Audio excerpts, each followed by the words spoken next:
Hello friends, आपल्या सर्वांची आवडती मालिका लपंडाव या मालिकेच्या आजच्या शनिवार 18 जुलैच्या एपिसोडमध्ये एकानंतर एक धमाकेदार ट्विस्ट आले आहेत.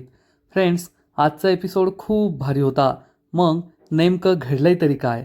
तर आजच्या एपिसोडमध्ये चक्क मनस्विनी बनली तेजस्विनी. नाही, तेजस्विनी बनली मनस्विनी.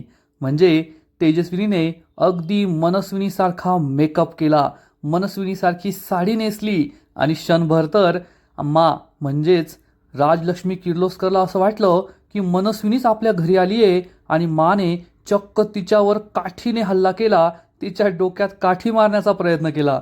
पण कान्हाने तिला वेळेवर रोखलं आणि मग कान्हाने मनस्विनीला सांगितलं, मनस्विनी मॅडम, आता माझा थोबाडी सणसणीत मारा, म्हणजे तुम्ही लगेच मनस्विनी बनून जाल.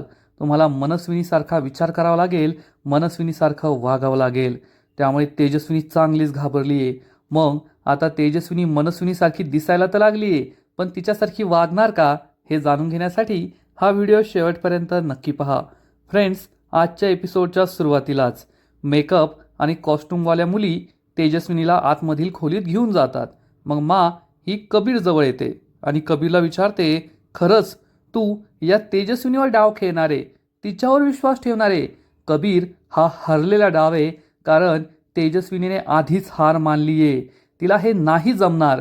जेव्हा ती मनस्विनी समोर येईल तेव्हा तिचं काय होईल? एका सेकंदात पकडेल ती तिला. कान्हा मला समजावून सांगतो, नाही असं काही होणार नाहीये. त्यांना नक्कीच जमेल, कारण शेवटी त्या एक आई आहेत आणि आपल्या मुलीसाठी एक आई काहीही करू शकते. त्यांना तर फक्त दुसऱ्यासारखी ॲक्टिंग करायची आहे. त्यांना नक्की जमेल, तुम्ही टेन्शन घेऊ नका. आणि त्यांना फक्त पाण्यात पडायचा उशीर आहे. एकदा का त्या पाण्यात पडल्या त्या पोहायला नक्की लागतील, असा माझा पूर्ण विश्वास आहे. म्हणते, ठीक आहे, तुझ्या विश्वासावर मी विश्वास ठेवते, पण माझी एक अट आहे. जर ती पाण्यात पडली आणि पोहता तिला आलं नाही, ती बुडायला लागली, तर तिला वाचवायला तू जायचं नाही. तू तुझा जीव धोक्यात घातलेला मला चालणार नाहीये, कारण आधीच मी माझा मुलगा गमावलाय, आता मला माझा नातू नाही गमवायचा आहे. कबीर हो म्हणतो. ही त्याला ठणकावून सांगते, या सगळ्या प्रकरणात तुझी भूमिका ही फक्त कान्हाचीच असायला पाहिजे. तू युद्धभूमीत उतरायचं नाहीये. कान्हा मान खाली घालतो आणि यासाठी तयार होतो. आणि इकडे तेजस्विनीचा मेक ओव्हर सुरू असतो. तेथे कॉस्ट्युमवाले असतात, मेकअप दादा असतात, मेकअप ताई असतात आणि हे सगळेजण तिचा मेकअप करत असतात. आणि तेजस्विनी जशी काय 12 वर्ष नाही, 1200 वर्ष एखाद्या कालकोठडीत होती असं वागत असते. मेकअप दादा चेहऱ्यावर काही लावायला लागले का, नको नको नको, हे काय करतोयस, असे तिचे एक्सप्रेशन सुरू असतात. पण आता तिचा मेकओव्हर करायचा आहे, मग तिला सरकारसारखं तर दिसावंच लागणार. तेजस्विनीचा मेकअप सुरू असतो. आता तेजस्विनीला मनस्विनी दिसायचं म्हणजे केस सगळ्यात जास्त महत्त्वाचे आहेत. त्यामुळे तेथे तिच्या केसांचा एक विगसुद्धा आणला जातो आणि तो अगदी सरकारच्या केसांसारखाच कलर देऊन बनवला जातो. मग मेकअप दादा तिच्या डोळ्याला काजळ, लिपस्टिक हे सगळं लावत असतात आणि तिला अगदी मनस्विनीसारखं बनवायचं असतं. म्हणजे आता आपल्याला एक नाही तर दोन दोन मनस्विनी या मालिकेत पाहायला मिळणार आहे. आणि इकडे आपला प्रीतम प्यारे म्हणजेच प्रीतम धर्माधिकारी सखीला कॉल करतो. सखी विचारते, काय मग प्रीतम धर्माधिकारी, सॉरी चेतन धुरी, म्हणजे या प्रीतम धर्माधिकारीचं खरं नाव चेतन धुरी आहे आणि तो कोणताही मोठा बिझनेसमॅन नाही, तर चक्क एक ॲक्टर असतो, एक अभिनेता असतो. प्रीतम खूप खुश असतो. सखी विचारते, मग विश्वास पटला की नाही सरकारला? चेतन फुल कॉन्फिडन्समध्ये असतो, म्हणतो, हो मग पटला की. सखी सांगते, माझा पूर्ण विश्वास होता तुमच्यावर की तुम्ही हे काम नक्की करू शकाल, पण सरकार काय कमी हुशार नाही बरं का. तिला काही संशय तर आला नाही ना की तुम्ही Pritam Dharmadhikari the OG businessman नाही आहात? तर प्रीतम सांगतो, हो, मला सुद्धा आधी थोडं टेन्शन आलं होतं, पण तुम्ही दिलेली स्क्रिप्ट आणि तुम्ही सांगितलेले डायलॉग्स इतके ॲप्ट होते, इतके चपखल होते ना, की सरकारला लगेच माझ्यावर विश्वास बसला. सखी म्हणते, आणि तो आपला पॅरिसहून आणलेला फ्रेंच परफ्यूम कामाला आला की नाही? प्रीतम सांगतो, आला ना. त्या परफ्यूमवर तर ती फिदा झाली. चेरी ऑन द केक होता तो. आणि तिला असं वाटलं, हा परफ्यूम आपण पॅरिसहून आणलाय, पण आपण तो लोकल मार्केटमधून आणलाय हे काही तिला कळलंच नाही. सखी म्हणते, ही तर फक्त सुरुवात आहे. आता आपल्याला मेन घाव घालायचा आहे. मी तुम्हाला सगळं सांगते. असं म्हणून सखी फोन कट करते. हा प्रीतम प्यारेसुद्धा खूप खुश असतो. सखी फोनवर बोलत असताना तिच्या मागे गौतम, परशुराम, मीनाक्षी हे सगळे असतात आणि सखीचं हे काय चाललंय त्यांना काही कळतच नाही. हा सगळा प्लॅन सखीने एकटीने बनवलेला असतो. आणि इकडे कान्हाच्या घरी कान्हा, राजलक्ष्मी आणि अपर्णा आपल्या तेजस्विनीची वाट पाहत असतात की तेजस्विनी कधी येते आणि तिचा लूक हा एकदम मनस्विनीसारखा झालाय की नाही हे पाहण्याची त्यांना खूप उत्सुकता असते. तेवढ्यात अपर्णा कान्हाला म्हणते, कान्हा खरंच तुला मानलं पाहिजे. तू किती भारी आयडिया शोधून काढली आहे. कान्हा हा नेहमी सखीचंच कौतुक करतो आणि सांगतो, नाही आई, ही आयडिया माझी नाही आहे. ही आयडिया सखी मॅडमची आहे. एकदा सखी बोलता बोलता बोलून गेली आणि तेच मला सुचलं. मला खूप राग येतो. मा चिडून म्हणते, बस झालं कबीर. प्रत्येक वेळेस त्या सखीची स्तुती करायची गरज नाहीये. तिला एखादी आयडिया सुचली याचा अर्थ ती खूप हुशार आहे असं होत नाही. एकतर मला तुझा हा प्लॅनच पटलेला नाहीये. तुझी ही तेजस्विनी, अरे बावळट आहे ती, बावळट. एक नंबरची मूर्ख भित्री भागूबाई कुठली. आणि ती त्या सरकारसमोर नाही उभी राहू शकत. अरे ती मनस्विनी अख्ख्या जगाला विकून खाईल आणि तिच्यासमोर तुझ्या भित्र्या भागूबाईला उभं करणार. नाही नाही, हा प्लॅन एकदम अपयशी ठरणार आहे. तू तोंडावर पडणार आहे एवढं लक्षात ठेव. पण कान्हाला अजूनही कॉन्फिडन्स असतो की तेजस्विनी हे नक्की करून दाखवेल, पण तो काही बोलत नाही. मा म्हणते, अरे त्या मनस्विनीचं सोड. ही तेजस्विनी माझ्यासमोर आली ना तरी मी सुद्धा तिला ओळखेल की ही मनस्विनी नाहीये तर ही तेजस्विनी आहे. आणि त्याच वेळेस तेथे चक्क सरकार पोहोचते. सरकारला पाहून मा, अपर्णा, कान्हा यांना जबर धक्का बसतो आणि सरकार आपल्या त्याच स्टाईलमध्ये असते. सरकार चक्क आपल्या घरात घुसली आहे हे पाहून हे तिघे खूप घाबरतात आणि सरकारच्या मागेच कान्हाचा फॅमिली फोटो असतो ज्यात देवदत्तसुद्धा असतो. आणि सरकारला आता कळेल की देवदत्त हा माझा बाप होता, माझा मुलगा होता अशी भीती कान्हा आणि माला वाटते. आणि आपल्या घरात तेजस्विनीसुद्धा आहे. आता काय होईल हाच प्रश्न या तिघांना पडतो आणि सरकार या सगळ्यांकडे रागारागाने पाहत असते. मला खूप राग येतो. मला आठवतं की याच सरकारने, याच मनस्विनीने माझ्या देवदत्तच्या पोटात चाकू खुपसून त्याचा खून केला होता, त्याचा जीव घेतला होता. त्यामुळे मा ही सरकारकडे रागारागाने पाहते. सरकारसुद्धा तिला डोळे दाखवत असते. आणि मग मा सरकार जवळ येते आणि तिला जाब विचारते, मनस्विनी तुझी हिंमत कशी झाली माझ्या घरात पाय ठेवण्याची. याच घरात तू माझ्या मुलाचा जीव घेतला होता आणि आज त्याच घरात तू उभी आहे. आज मी तुला सोडणार नाही. सरकारसुद्धा माकडे रागारागाने पाहत असते. आणि मग मा चक्क सरकारवर जोरात काठी उगारते. तिला काठीने मारण्याचा प्रयत्न करते. आणि ही सरकार नसते, ही असती आपले भित्री भागूबाई तेजस्विनी. तेजस्विनी जोरात ओरडते, आ. आणि तेवढ्यात कान्हा पुढे येतो आणि माची काठी पकडतो. तेजस्विनीला ही काठी काही लागू देत नाही. अपर्णा खूप घाबरते. सरकार म्हणजेच आपली तेजस्विनी सुद्धा घाबरलेली असते. आणि कान्हा हा माला म्हणतो, मा काय करताय तुम्ही. ही मनस्विनी नाहीये, या तेजस्विनी कामात आहेत. तेव्हा कुठे मा ही थाळ्यावर येते. मा ही एवढ्या वेळ फुल कॉन्फिडन्सने म्हणत होती की त्या तेजस्विनी माझ्या समोर आल्यावर मी तिला लगेच ओळखेल. परंतु माचाच गैरसमज झाला होता की ही मनस्विनी आहे. एवढं ditto same to same Tejaswini मनस्विनीसारखी तयार झालेली असते. मला समजतं की कान्हा बरोबर बोलतोय. ही मनस्विनी नाहीये तर ही तेजस्विनी आहे. कान्हा म्हणतो, मा तुम्ही हे काय करताय. तुम्ही तेजस्विनीवर हात उचलताय. ही तेजस्विनी कामत आहे, मनस्विनी नाहीये. तेव्हा कुठे तेजस्विनी शांत होते. मा तिच्याकडे निरखून पाहत असते. अपर्णा म्हणते, हो मा, ही मनस्विनी नाहीये, ही तेजस्विनी आहे. आणि मा वरपासून खालपर्यंत तेजस्विनीला निरखून पाहते. तिच्या मनात अजूनही शंका असते. आणि मग तेजस्विनी आपला मुळमुळीत स्वभाव जागा करते आणि म्हणते, हो मा, मी तेजस्विनी आहे, मी मनस्विनी नाही आहे. मा माझ्यावर विश्वास ठेवा. मी फक्त तिच्यासारखं रूप घेतलंय, पण मी ती नाही आहे, मी तेजस्विनी आहे. तेव्हा कुठे माचा विश्वास पटतो आणि मा मग खूप टेन्शनमध्ये येते. मी हिला कशी नाही ओळखू शकले, मी हे काय केलं असा विचार करून नक्कीच मा थोडी शरमते. कान्हा तिच्याकडे पाहत असतो आणि मग मा सोफ्यावर जाऊन बसते. कान्हाला समजतं की मा खूप चिडली होती, त्यामुळे तिचं BP वाढलं असेल.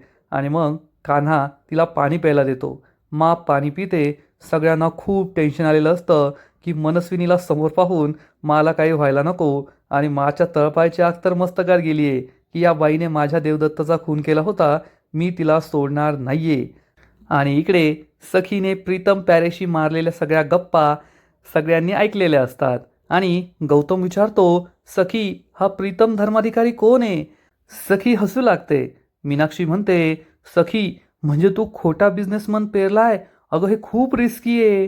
परशुराम सांगतो, हो ना, जर सरकारला हे कळलं ना तर ती त्या प्रीतमला सोडणार नाही, एवढं लक्षात ठेव. आणि सरकार काही मूर्ख नाहीये. तू त्या प्रीतम धर्माधिकारीला सगळं खोटं सांगायला सांगितलं, पण आजकाल इंटरनेटवर सगळं अवेलेबल असतं. ती लगेच त्या धर्माधिकारी इंडस्ट्रीजची वेबसाईट चेक करून पाहिल आणि तिला लगेच कळेल की हा माणूस खोटारडा आहे, खोटं बोलतोय.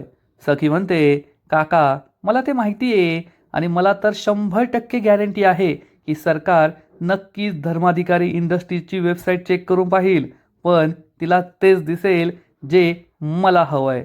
सखीचा कॉन्फिडन्स वेगळ्याच लेवलला असतो. यावेळेस सखीने खूप भारी प्लॅन बनवला आहे आणि सखीच्या अपेक्षेप्रमाणेच सरकार तिच्या केबिनमध्ये धर्माधिकारी ग्रुप ऑफ इंडस्ट्रीजची वेबसाईट उघडून पाहते आणि ही वेबसाईट खूप भारी असते. यात सखीला जे काही हवंय किंवा आता प्रीतम धर्माधिकारीने जे काही सांगितलंय ते सगळं लिहिलेलं असतं.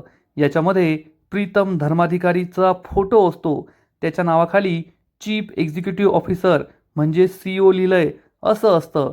त्यानंतर ही कंपनी किती मोठी आहे, 30 वर्षांपेक्षा जास्त अनुभव आहे, 10पेक्षा जास्त बिझनेसेस आहे, 5,000पेक्षा जास्त कामगार आहेत आणि अख्ख्या जगभरात बिझनेस आहे असं या वेबसाईटवर लिहिलेलं असतं. सरकार बारकाईने ही वेबसाईट पाहत असते. मग ती प्रीतम धर्माधिकारी यांच्याबद्दल जाणून घेते आणि यात असं लिहिलेलं असतं की प्रीतम धर्माधिकारी हे मूळ भारतीय आहेत, पण पॅरिसचे प्रसिद्ध उद्योजक आहेत आणि प्रसिद्ध उद्योजिका अरुणा धर्माधिकारी यांचा मुलगा आहे. उद्योजिका अरुणा धर्माधिकारी यांना पॅरालिसिसचा अटॅक आल्यामुळे सध्या सगळी धुरा हे प्रीतम यांनी सांभाळली आहे आणि त्यांची एकूण संपत्ती 5,000 कोटी रुपयांची आहे. हे सगळं पाहून सरकारला आश्चर्याचा धक्काच बसतो. म्हणजे प्रीतमने जे काही सांगितलंय ते सगळं खरंय हे सरकारला पटतं आणि प्रीतम हा 5,000 करोड रुपयांचा मालक आहे म्हटल्यावर तर सरकार त्याच्यावर फिदाच होते आणि म्हणते, mister whole and soul, I am impressed. तुम्ही जे बोललात ते सगळं खरं आहे. आणि मग सरकार प्रीतमकडे एकटक पाहतच राहते. सरकार त्याच्यावर फिदा झाली आहे असंच वाटतंय. सखीने अजून काही काळ हे नाटक सुरू ठेवलं ना तर सरकार या प्रीतमशीच लग्न करेल यात शंका नाही. प्रीतम हा खूप भारी आहे, खरंच मोठा बिझनेसमॅन आहे आणि त्याचा फायदा मला नक्कीच होईल, कारण त्याची 5,000 करोड रुपयाची कंपनी आहे आणि या कंपनीच्या मदतीने मी कामत एम्पायरचे गेलेले सोन्याचे दिवस परत मिळू शकते असा विचार सरकार करते. मग सरकारला आणखीन एक गोष्ट पाहायची असते, ती म्हणजे पॅरिसचा परफ्यूम जो प्रीतमने तिला दिलाय. सरकार हा परफ्यूम उघडून पाहते. आता या परफ्यूमचं पॅकेजिंग इतकं घाणेरडं असतं की असं वाटतंय की ती फिनाईलची बॉटल असते ना ती आहे की काय. पण सरकार फक्त कामत एम्पायरवर 12 वर्ष राज्य करत होती, पण कामत एम्पायरमध्ये मोजून 10-12 एम्प्लॉय आहेत, त्यामुळे सरकार कधी भारताच्या बाहेरही गेली नाही असं वाटतंय.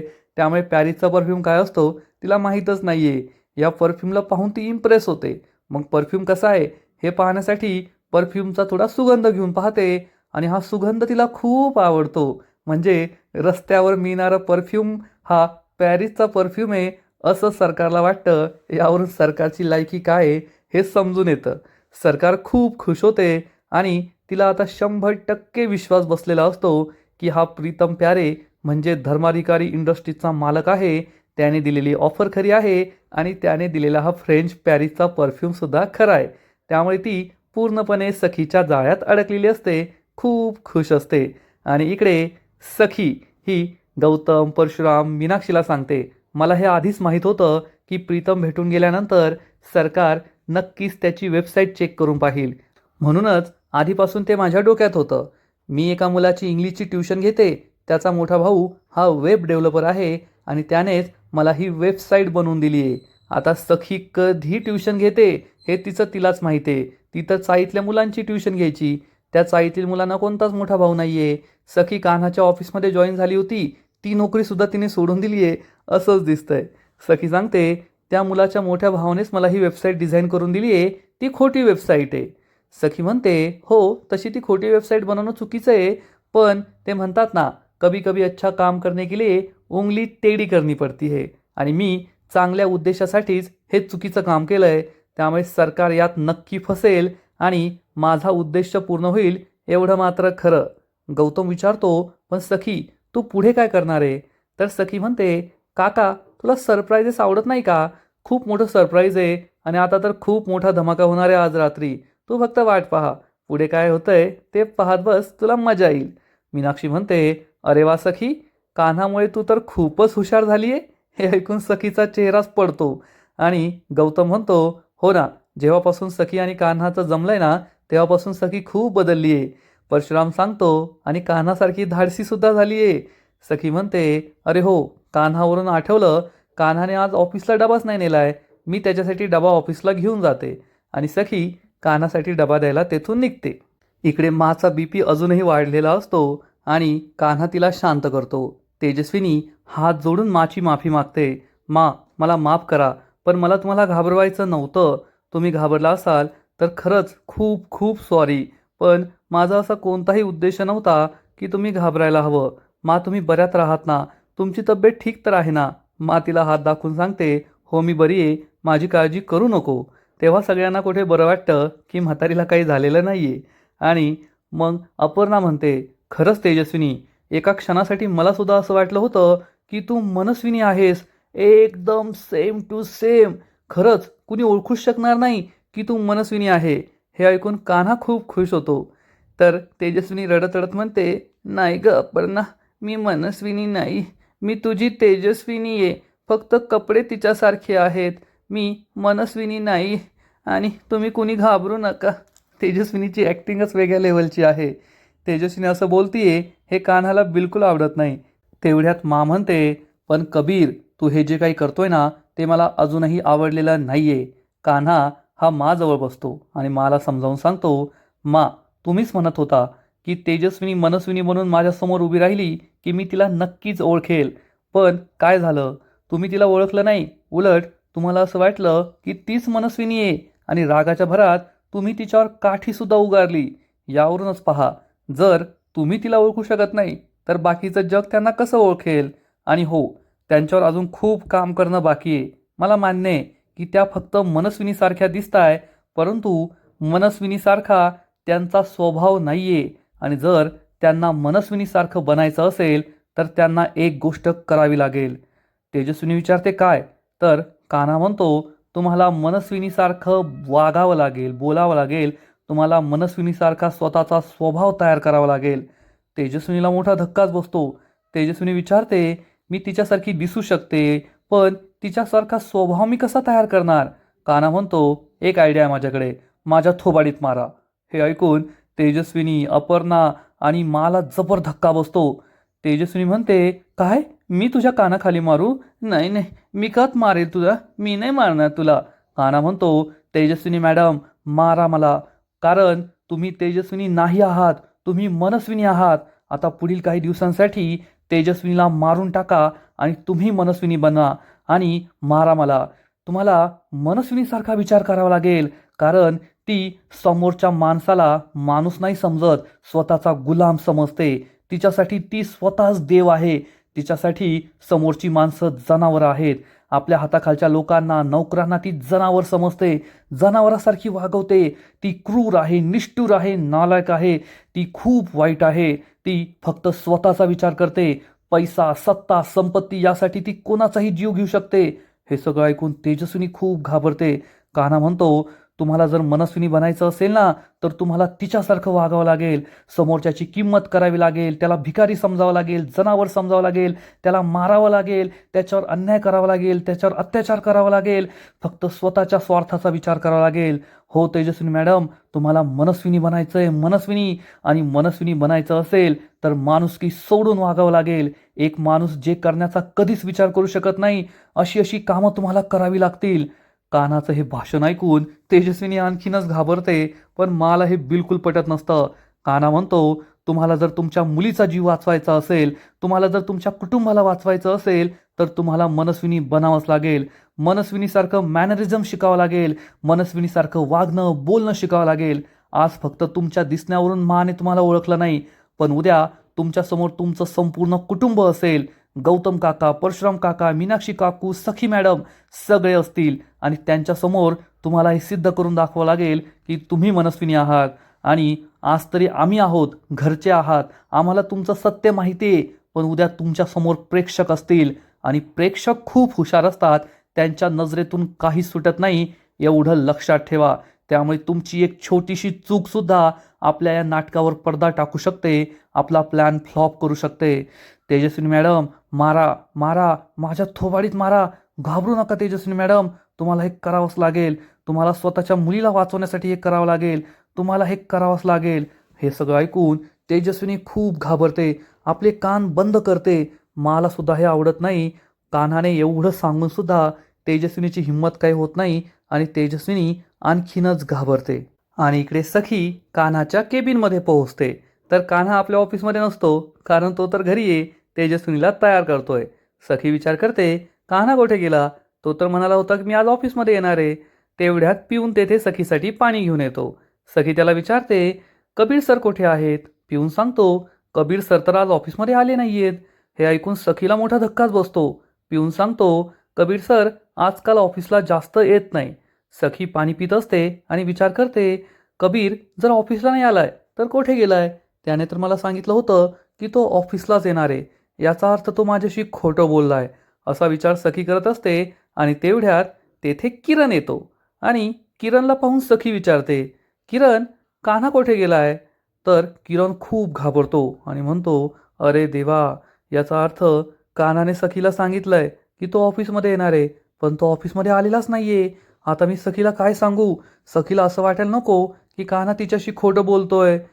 किरण हाच विचार करत असतो. सखी त्याला भानावर आणते आणि विचारते, काय झालं किरण? कोठे आहे कबीर? तर किरण सांगतो, कबीर ना, अगं आता अर्धा तासापूर्वी तो मीटिंगला गेलाय, नाहीतर तो इथेच काम करत होता.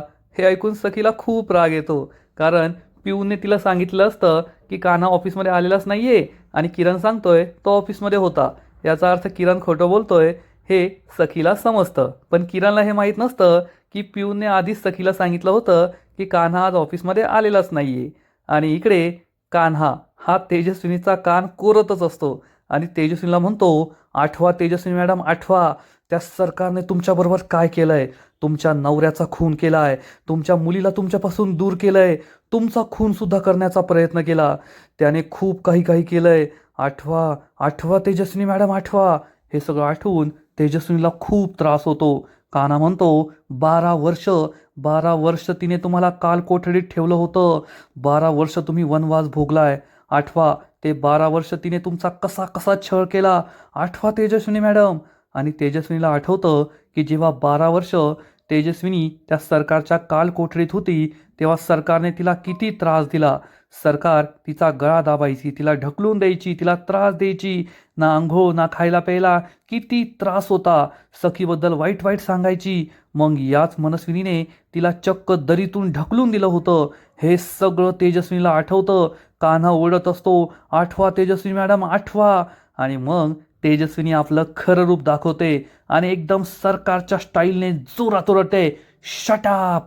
आणि तिच्या डोळ्यात तीच आग असते जी सरकारच्या डोळ्यात असते. चेहऱ्यावर तोच माज असतो जो सरकारच्या चेहऱ्यावर असतो. आणि हे नवीन रूप पाहून, तेजस्विनीचं हे नवीन रूप पाहून कान्हाला जबर धक्का बसतो. कान्हा खूप घाबरतो आणि आजचा एपिसोड येथेच संपतो.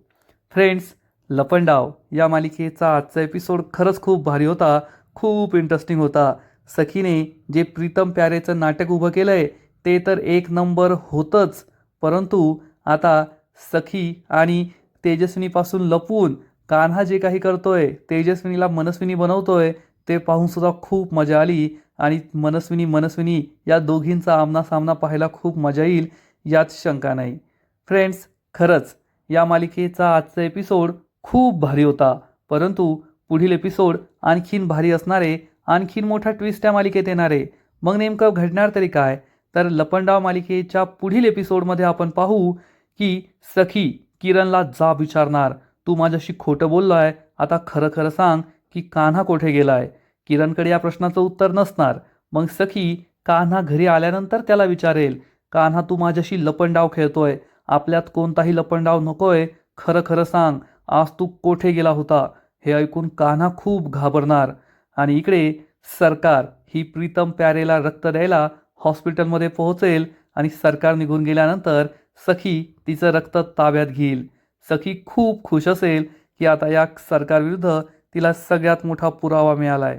मग आता पुढे काय होईल हे पाहायला मजा येणार आहे. तर फ्रेंड्स, तुम्हाला सुद्धा लपंडाव मालिका आवडते का? नक्कीच कमेंट करून सांगा. आणि या मालिकेचे असेच नवीन नवीन एपिसोड, नवीन नवीन अपडेट सर्वात आधी पाहण्यासाठी व्हिडिओला लाईक करा, शेअर करा, चॅनलला सबस्क्राईब करून बेल आयकॉनवर क्लिक करा. म्हणजे या मालिकेचे नवीन नवीन एपिसोड तुम्हाला सर्वात आधी पाहायला मिळतील. खूप खूप खूप धन्यवाद.